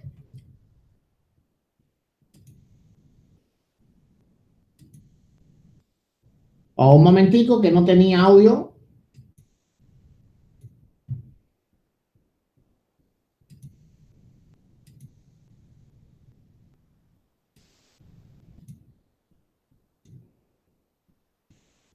Gloria a Dios. Dice, considerado durante siglos como segunda epístola del Papa San Clemente a los Corintios, este escrito no es ni una epístola ni fue redactada por Clemente Romano. Se trata de una homilía compuesta a mediados del siglo II por un autor desconocido. Así que bueno, Guido no puede usar la segunda carta a los Corintios de Clemente como argumentación porque la Iglesia Católica no la considera. Por eso yo dije que era apócrifa por la Iglesia Católica, no por nosotros. Bueno, él habla de que en Mateo 16 se haya hablado sobre Pedro, Atarás y de Satanás, y después en el 18 se haya hablado de los demás. Esto le da cierta preponderancia a Pedro. No, esto no es cierto este argumento, en el sentido de que Pedro también está en Mateo 18. Y tan solo fue un orden cronológico. Y no, entonces Pedro no es parte de la bendición de Mateo 18. Él me dice que usé cosas que no están en la Biblia. El problema, Guido, es que la doctrina católica no está en la Biblia. Así que es absolutamente para probar algo que no está, hay que probarlo que no estaba tampoco en la iglesia. Porque si no está en la Biblia, ¿cómo vamos a probar sobre ella? No hay ningún papa en la Biblia. Absolutamente. Y después de morir Pedro tampoco. Y en la historia tampoco hay. Por ejemplo, Ignacio de Antioquía le escribe al obispo a Roma, pero jamás se dirige al obispo. Y así sucesivamente. Los que escribieron a Roma, ni Pablo, ni Ignacio, nadie se dirigió al obispo de Roma. Bueno, sobre Ignacio de Antioquía, lo de la Iglesia Católica, estoy seguro que Guido sabe que eso no fue un nombre, fue un adjetivo. Y ese mismo adjetivo lo usó Tertuliano, lo usó Ireneo. Por ejemplo, Ireneo lo usó para decir que los vientos están donde quiera. Era un adjetivo que se usaba mucho en toda la filosofía griega. Él me dice que en la Iglesia Católica no existen apóstoles. Ese es el problema, que si no hay apóstoles, entonces no hay sucesor. Porque esta sucesión que clama la Iglesia Católica no es cualquier sucesión. Es que el poder de aquel apóstol sigue estando vigente. Y si aquel apóstol era el príncipe de los apóstoles y él tuvo un sucesor, es como mismo, el sucesor del obispo es obispo. Eso se cae de la mata. Gloria sea al Señor. No puede haber sucesor de un apóstol que no sea apóstol. Cuando eligieron a Matías para Judas, claro que Matías pasó a ser apóstol, ¿verdad? Dice... este argumento sí estuvo bueno, pero lo vamos a refutar. Y es que no se conservan escritos de los demás apóstoles, así que esto justifica que no se conserven escritos de los primeros papas. No, ese argumento no es válido. Y él me dice que no es válido que yo diga que no hay escrito porque tampoco de los demás apóstoles hay escrito. Bien, no es válido ese argumento que dice Guido. ¿Por qué razón? Si vamos a la escritura, a la Biblia, vamos a ver que en la Biblia tampoco ellos aparecen. Los demás apóstoles primeramente murieron algunos súper rápido, otros hicieron trabajo misionero, no trabajo magisterial. Y esto es importante que nosotros lo sepamos. Había una diferencia entre los apóstoles Pedro, Pablo, Pablo después, por supuesto. En el caso de los primeros, Pedro y Juan, y los demás apóstoles. ¿Por qué razón? Porque los demás apóstoles no tuvieron ningún papel magisterial. Así que usando el argumento de Guido en su contra, como mismo los primeros apóstoles no tuvieron papel magisterial y la iglesia por eso no conservó sus escritos, así también esto prueba de que los primeros obispos de Roma no tuvieron papel magisterial, a no ser o con excepción del mismo Clemente, que la iglesia sí conservó su carta. Así que bueno, mirá la tortilla, gloria sea al Señor. Él me dice que yo use la historia de lo que él le llama la tradición. Hay que entender, tienen que entender algo, Guido. Cuando ustedes hablan de los primeros cristianos, ustedes ven primeros católicos. Nosotros vemos primeros cristianos. Cuando ustedes hablan de primeros cristianos, ustedes ven tradición. Nosotros vemos historia eclesiástica. Así que no es un tabú para nosotros usar los primeros cristianos o la historia eclesiástica. Lo que nosotros no usamos es la tradición, porque la palabra tradición, en el contexto que ustedes la usan, es un contexto que le da autoridad de palabra de Dios, y eso es lo que no creemos. Pero nosotros vemos a aquellos primeros cristianos, no como católicos, porque no lo eran, no se puede probar que lo eran de ninguna forma, ni tampoco como inspirados en una tradición que está a la par de la Biblia. Nosotros lo vemos simplemente como lo que es historia eclesiástica. Si Cristo no viene antes y se demora 200 años más en venir y todavía está en YouTube y todavía está este video, nosotros vamos a hacer historia eclesiástica, no vamos a hacer tradición. Y van a mirar lo que se creía en el año 2019. No por eso estamos elevados a tradición o a palabra de Dios. Bendito sea el Dios de la gloria. Gloria sea al Señor. Le tenía un... ok, él dijo algo más. El mejor argumento, yo creo que de todos, fue el de Pedro. Que Pedro le escribe a los dispersos, ¿verdad? Pedro le escribe a los dispersos y él dice que eso es una prueba de la autoridad que tenía Pedro. Primera de Pedro, capítulo 1, verso 1, dice... Leemos siempre que en nombre del Padre, el Hijo y el Espíritu Santo. Amén, amén. Pedro, apóstol de Jesucristo, los expatriados de la dispersión en el Ponto, Galacia, Capadocia, Asia y Bitinia. Y él me dice que en todas las cartas de los apóstoles, es decir, en los libros del Nuevo Testamento, no existe alguien así. Bueno, esto no está correcto. Primeramente, Juan le escribe a 7 iglesias. Pedro le escribe tan solo a 1, 2, 3, 4 y 5. Pero por encima de eso se te olvida, Guido, estudiar una palabra que es importante ahí, es dispersión. Bueno, ¿quiénes eran estas personas que le estaba predicando Pedro? Eran los dispersos de Roma. ¿Por qué razón? Porque el emperador Augusto, creo que fue, prohibió a los judíos y cristianos en Roma. En todo el imperio romano. Entonces, literalmente, Pedro no le estaba predicando a un montón de iglesias, sino le estaba predicando a la iglesia de Roma que estaba dispersa. ¿Dónde podemos probar esto? Esto lo puedo probar en la Escritura, claro. Hechos 18:2 dice, y halló a un judío llamado Aquila, natural del Ponto, gloria sea al Señor, natural del Ponto, recién venido de Italia con Priscila, su mujer, por cuanto Claudio había mandado que todos los judíos saliesen de Roma con ellos. Si vamos a Primera de Pedro, capítulo 1, vamos a ver que el Ponto está dentro de las ciudades. Pedro, apóstol de Jesucristo, los expatriados de la dispersión en el Ponto. Bendito sea el Señor.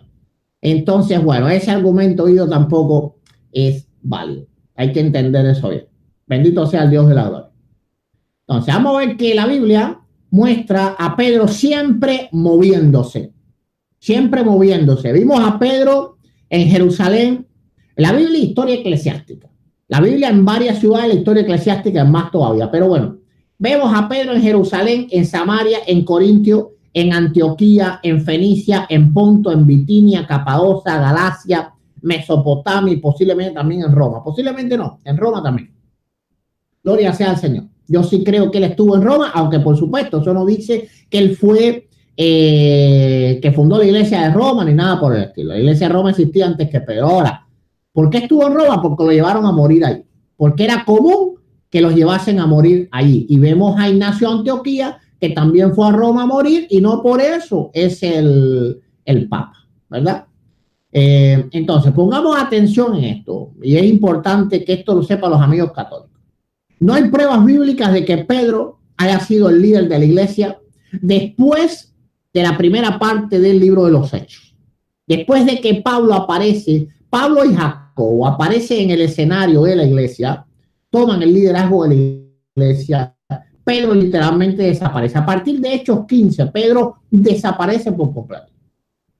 Ahora, si Pedro era el líder de la iglesia, Pedro era el peor líder que había, porque se iba y ni seguiera decía para dónde. En Hechos capítulo 12, versos 16 y 17 dice la escritura, mas Pedro persistía en llamar, y cuando la abrieron y le vieron se quedaron atónitos. Pedro, haciéndole con la mano señal de que callasen, les dijo cómo el Señor le había sacado de la cárcel, le dijo hacer saber esto a Jacobo y a los hermanos, y salió y se fue a otro lugar. Es increíble que Lucas, en el año que él lo escribe, como año 80, todavía no sabía a qué lugar Pedro se había ido, a pesar de que Lucas tenía pues, relación con Pedro y con Pablo y con los demás apóstoles. No, nadie sabía a dónde Pedro se fue.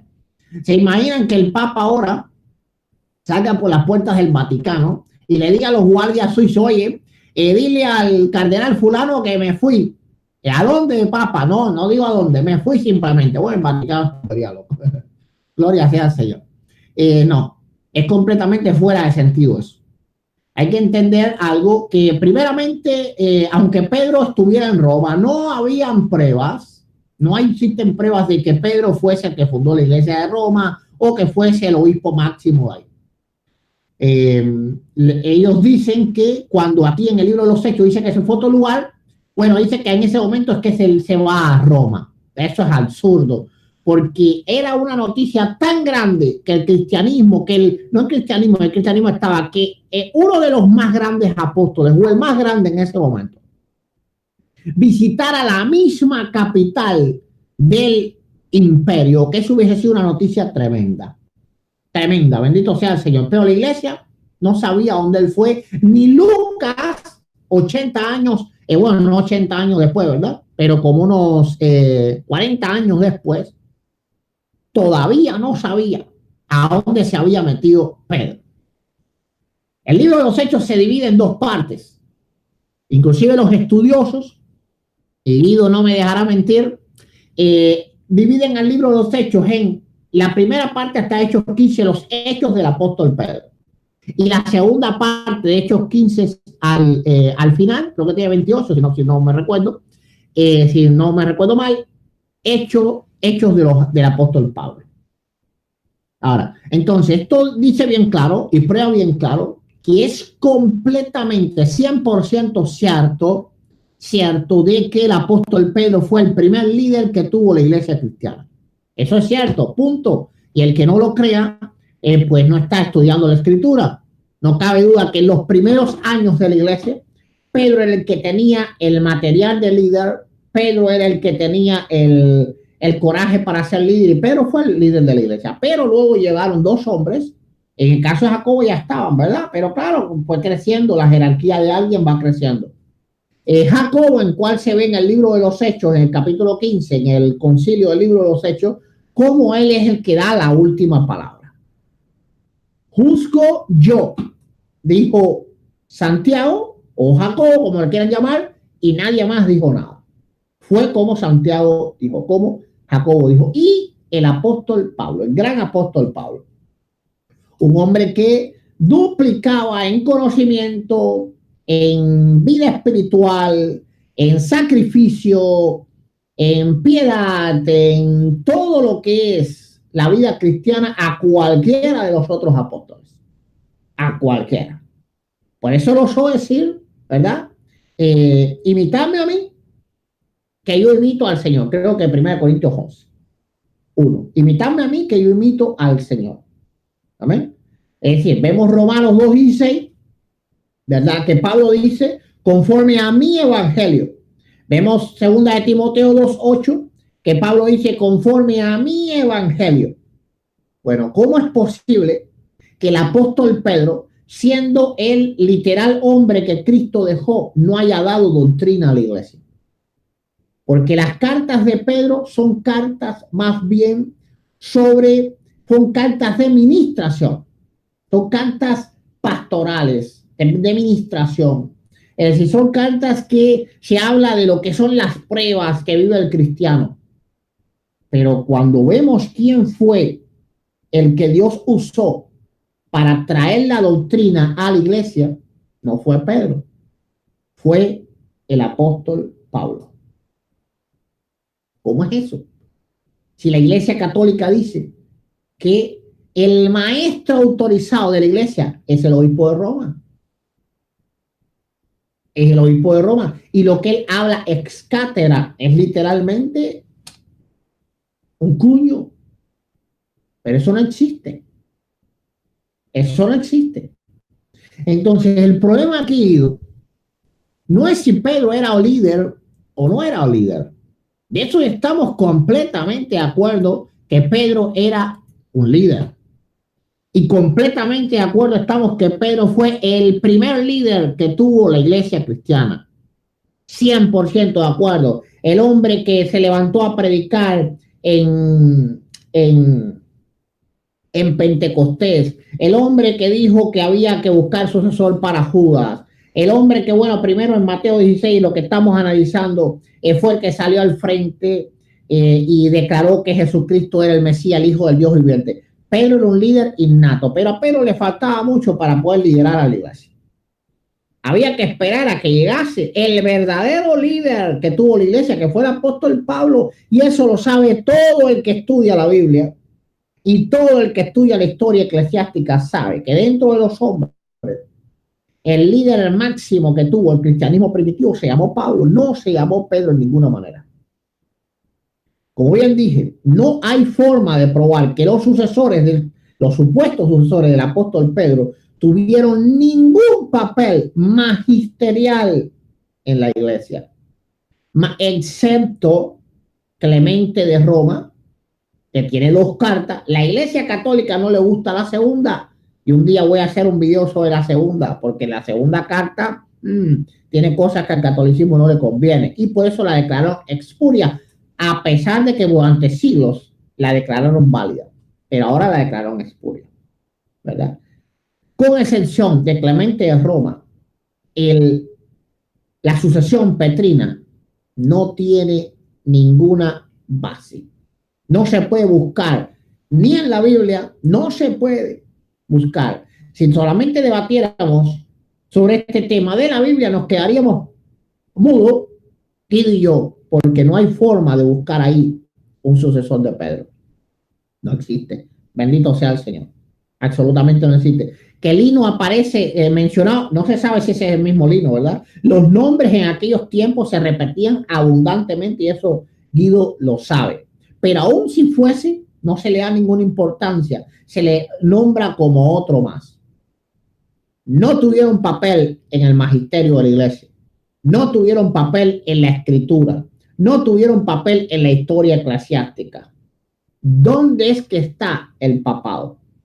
¿Por qué razón un católico osa decir que Mateo 16:18 prueba que la iglesia católica es la iglesia de Cristo? Si más bien prueba lo contrario. Porque lo que la iglesia católica enseña que es Mateo 16:18 no lo vemos ni en la Biblia ni en la historia. Que busquen una lista de obispos, todas las ciudades tenían lista de obispos. No sé si saben, había oído que la primera ciudad que dijo que tenía la sucesión petrina no fue Roma, fue Antioquía. Y Pedro sí estuvo en Antioquía, ¿verdad? De hecho, los primeros obispos que se llamaron papas no fueron los papas romanos. Los obispos romanos fueron los obispos de Antioquía. La primera iglesia que reclama en la iglesia primitiva, acá hay pruebas en la iglesia primitiva que reclama una sucesión petrina, no fue Roma, fue Antioquía. Antioquía. Hemos visto en la carta a los Corintios, ¿verdad? Capítulo 1, capítulo 3, donde ellos en ninguna manera se habían enterado de que había un primado, de aquí había alguien dejado por Cristo. Ahora yo quiero que mi amigo Guido piense con sinceridad y con honestidad como sé que lo hace. ¿Qué hubiese sido si Guido se hubiese sido Pablo? Guido siendo católico. ¿Cómo Pablo le iba a responder? ¿Cómo Guido le iba a responder? ¿Por qué están divididos? Si ustedes saben muy bien que la iglesia es de Cristo, pero el líder es Pedro. ¿Por qué Pablo no actuó así? Porque Pablo no era católico. No hay manera de hacer ver de que los apóstoles eran católicos. No existe eso. No hay forma de hacerlo ver. Cualquier católico hubiese actuado diferente. Entonces, hay una dicotomía completa entre lo que enseña el apóstol Pablo y, por ejemplo, lo que enseña el teólogo católico Guido Rojas o cualquier otro católico o el Papa de Roma o el magisterio romano. Porque cualquier católico que entre en una iglesia y vean, no, porque mi líder es el Papa, no, que es Fernando Casanova, no, que es Guido Rojas, no, que es Martín Barriento. Bendito sea el Señor. Le va a decir, ustedes son unos herejes, el líder es Francisco. Pero Pablo no actuó así. Pablo dijo bien claro, ¿verdad? Que los hombres nada somos, que por qué andan buscando un líder si no lo hay. Si los líderes son de la iglesia y la iglesia es de Cristo y Cristo de Dios. Entonces, la doctrina cristiana no acepta ni apoya de ninguna forma y de ninguna manera al catolicismo romano. Cada vez que escucho a un católico diciendo que Mateo 10:18 prueba el catolicismo, bueno, eso es como la mujer de esa que anda por ahí diciendo que ella es Elizabeth, no, es el Cristo Lisbeth, una cosa esa, y que busca cualquier verso de la Biblia y dice, no, sí, dice que ella es Elizabeth y Melquisedec Lisbeth, una cosa esa, una cosa, el Señor reprenda al diablo. Bueno, ¿cómo tú pruebas eso? Muéstrame que no hay una dicotomía, es decir, una división, una separación entre lo que la Biblia dice y lo que tú practicas. Muéstrame que tú estás en sintonía, muéstrame que el cristianismo aceptó eso, que los cristianos de la Biblia aceptaron eso, no lo aceptaron. La carta de los Corintios es una carta completamente anticatólica. No hay mayores apologistas que los cristianos de la Escritura, apologistas cristianos que los cristianos de la Escritura, porque ellos claramente dejan ver que ellos no se habían enterado de que había un primado y de que había un líder máximo en la iglesia. Estaban discutiendo sobre quién debía de serlo. Eso prueba irrefutablemente, y no es necesario poner más argumentos, irrefutablemente, de que Mateo 16:18 no prueba absolutamente para nada que la iglesia católica es la iglesia de Cristo. Busquen otras pruebas, pero esa no. Así que si tú, un amigo católico, de alguna forma te estás apoyando en ese verso, pues trata de poner, de investigar para ver si ese verso se cumplió en la Biblia a la forma que lo ve la iglesia católica. No se cumplió. Pablo enseñó bien claro que el fundamento de la iglesia eran los apóstoles y profetas. Y la primera piedra es Jesucristo mismo. ¿Por qué razón no habló de Pedro en esa hora? ¿Por qué no lo hizo? Porque no se puede hacer. Es simple. Bueno, espero, bendito sea el Señor, yo creo que todas las pruebas han sido expuestas. No hay forma, no hay forma, a no ser en una ceguera espiritual, en un amor por la religión, no hay forma de poder probar que Mateo 10:18 tiene que ver nada con el 14. Porque no se puede probar. Cuando Jesús dijo de Pablo, este me será instrumento, se probó irá delante de reyes, se probó, predicará a los gentiles, se probó. Pero cuando Jesús supuestamente dijo que fundaría o edificaría la iglesia sobre Pedro, eso no se puede probar. Y la palabra de Dios, mis hermanos y amigos, permanece para siempre. Bueno, voy a terminar, me quedan unos segundos, pero ya creo que es completamente suficiente. Gracias a todos y bendiciones, y estudien la escritura, por favor. Busquen prueba de todo lo que les enseñan, de lo que les enseñan los cristianos evangélicos, de lo que les enseñan los católicos, de cualquiera que le enseñe algo en la escritura. Busquen donde Dios confirma cada enseñanza. Y si no lo confirma, no es cierto, es simple.